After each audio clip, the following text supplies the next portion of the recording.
ETFs delayed. Big news for the XRPL fam. Yeah, it's going to use more XRP. We'll talk about that hot story. BNB's hot as well. And stablecoins replacing money by 2030. I say lots of naughty things, so here's your warning. The government shutdown has led to a crypto rally, but it also could be leading to ETF delays. Yeah, we're going to talk about it because guess what? We might got to push that old deadline back. Now, before we get into it, you know the deal. You, the viewer, matter most. That's why I share your comments at the beginning of every video. Shane Wilkins dropping some support on the channel and a bunch of comments. Thank you, Shane, for the support in both ways. Channel members, love it. What else do I got for you? The Amazing World PC says, I love hot and fresh, especially when it's potatoes. Potato harvest up here in North Dakota. Thanks for the news. And up in the Dakotas, pheasant hunting season this month. Yes, that's right. The best bird hunting in the world in the Dakotas.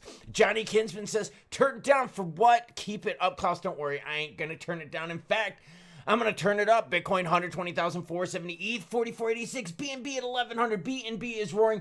We're going to talk about why. XRP at 304. Sol at 231. And XLM is right at 40 cents. Altcoin season index, we're at 66 out of 100. So we're still holding our gains fairly decently during the shutdown. 202 billion is the volume right now for crypto markets. To think, this is on a Friday. 202 billion in volume on a Friday is big, but you know what else is big? The XRPL news and ETF delays. But first, BNB hits a record high as network activity and upgrades fuel the rally. BNB, the native token of Binance's BNB chain, surged to a new all-time high of 1190 on Friday. Dang, girlfriend is moving. She's hot. Let's keep learning. The market-wide rebound added momentum with total cryptocurrency cap rising to 4.2 trillion. BNB's price gains were matched by on-chain growth across the BNB ecosystem. TVL climbed 2.5% to 8.23 billion. Yo, that's a lot of TVL for a chain. DeFi Llama data shows while active addresses surged also to 73 million last month. Transaction volumes also moved higher, underscoring increased usage of the chain. So the chain is roaring, the price is roaring, and BNB looks healthy. Look at this 1 month for BNB. In fact, zoom out, look at that. That's the 1 year. So yes, BNB did get some big movement when we got the election action, but the real movement came what? Since July, end of June, beginning of July, BNB was at $655, almost doubled in price in the last couple months. That is an absolute amazing move by BNB. I told you BNB would get to over 1,000, and now she's roaring. Uphold exec validates the XRP ledger token standard. This is huge. You got to hear about this one. Notably, the new token standard will allow financial institutions such as banks and asset managers to issue fungible tokens, right? So think of NFTs, non-fungible tokens, right? Those are things that are totally different than each other. Fungible tokens are the same. With the new feature, banks can issue stablecoin bonds or tokenized real-world assets directly on XRPL. This XRPL feature is seamless and the features are coded into the protocol. It's different from what obtains with Ethereum, which requires smart contracts and can be expensive and risky. In essence, XRPL's MPT is institution ready because of its design. Now, hold on. This gets even better for the XRP ecosystem. It allows financial institutions to freeze tokens and comply with sanctions. Oh, which means governments are going to be happy about it. The banks can also reverse fraudulent transactions, while the KYC feature ensures that only improved investors can hold certain tokens. This aligns with the procedures of traditional finance. So basically what they're doing is they've got a compliant and yes, money clawback system going on. A major appeal of the XRPL MPT is the barrier of the compliance risk and operational complexity that has been eliminated. MPT tokens can integrate with financial standards and store contract data like maturity dates while making them usable. This is freaking awesome. Oh, you want to read more about this? Because the article goes on a little bit more. Guess what? It's all linked in the description below. This is going to be a big play for the tokenization of real-world assets. Now, Tether co-founder says all currency will be stablecoins by 2030. Whoa. Co-founder Reeve Collins says all money will be represented as stablecoins on blockchain rails by 2030. Yo, that's like 5 years and 3 months away. So what he said all currency will be a stablecoin. Even fiat currency will be a stablecoin. It's just called dollars, euros, or yen, Khaled said in an interview at Token 2049 in Singapore. He added that stablecoin should be viewed simply as existing money operating on blockchain infrastructure and argued this transaction will accelerate within the next 5 years. Do you know that even the biggest Democratic haters out there said that the stablecoin market cap will 10x to 3 trillion? Yeah, that's the Democratic haters. I wonder what the bullish people are going to think. Collins explained that the definition of stablecoins is broader than many people realize. To him, it's not a new currency, but the same money people already use, only tokenized. A stablecoin is simply a dollar, yen, or euro, traditional currency running on blockchain.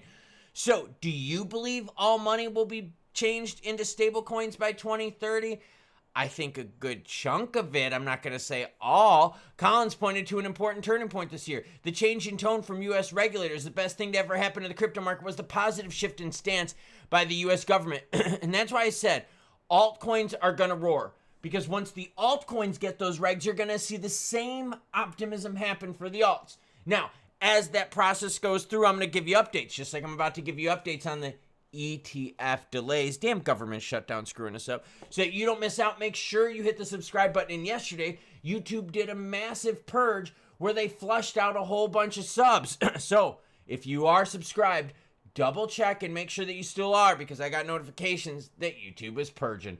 Eleanor is bringing us the news about ETF delays and shutdowns. What's going on? It's from Eleanor. Her information's linked in the description below as well. She says, as I understand it, the shutdown could affect the Litecoin ETF approval because the SEC still needs to sign off on the S1 and the agency is operating on a skeleton crew. So think about that. The SEC, the one that approves ETFs, is now operating on a skeleton crew because of the shutdown, which means they're only taking care of the most serious matters, which means ETFs can what? Be pushed on out. And it's not just the Litecoin, it's all ETFs. It's unclear what remaining staff is working and what their priorities are at the moment. Since the generic listing standard went into effect and the agency asked issuers and partner exchanges to withdraw their 19B4s, I'm told the deadline's technically law and matter. I reached out to the SEC for comment and was told by a spokesperson that because of the shutdown, they're not able to inquire to any press inquiries. Whoa. So government shutdown pushing the ETF window out, keeping our people on Capitol Hill busy from regs as well. As soon as this government shutdown over, crypto is gonna freaking roar. Now, fear and greed index 57 out of 100, so we're still neutral right now. Like I said, volume is still juicy. Inflows big time for the big boys. Look at BTC, 627 million in inflows, ETH 304. So we almost had $1 billion in inflows on the first. You saw now the last 4 days has had massive institutional interest. XRP interest is there as well. Volume up 32% to 7.5 billion. So the greater crypto market up 8% in volume, but XRP up 32%. Now we did touch the 309 and change yesterday, back-to-back candlesticks of 309.91 and 309.92.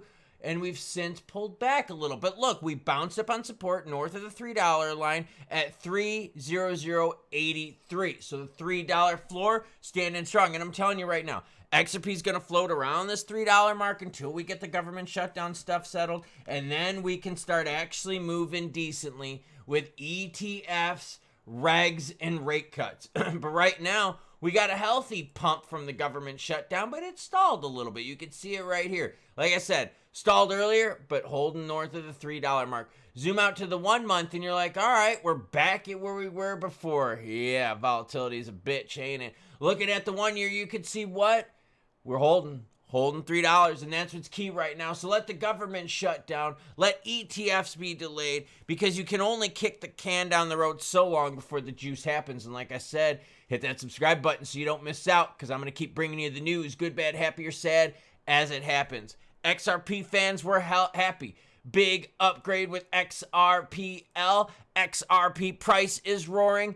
7.5 billion in volume, and that $3 floor is holding strong. So what are we seeing right now? Optimism in crypto, because yes, the government shutdown is going to delay things, as we've learned now with the ETFs. They're going to be working on a skeleton crew because Trump and the Republicans don't want to cave into the Democrats, and the Democrats don't want to cave into the Republicans. So we're going to be hanging out here for a while. Now, that being said, crypto is looking juicy. We're seeing prices being healthy, BNB all-time highs, and this is all while gold and silver are freaking roaring on what? The safe haven play. So, government shuts down, crypto is up.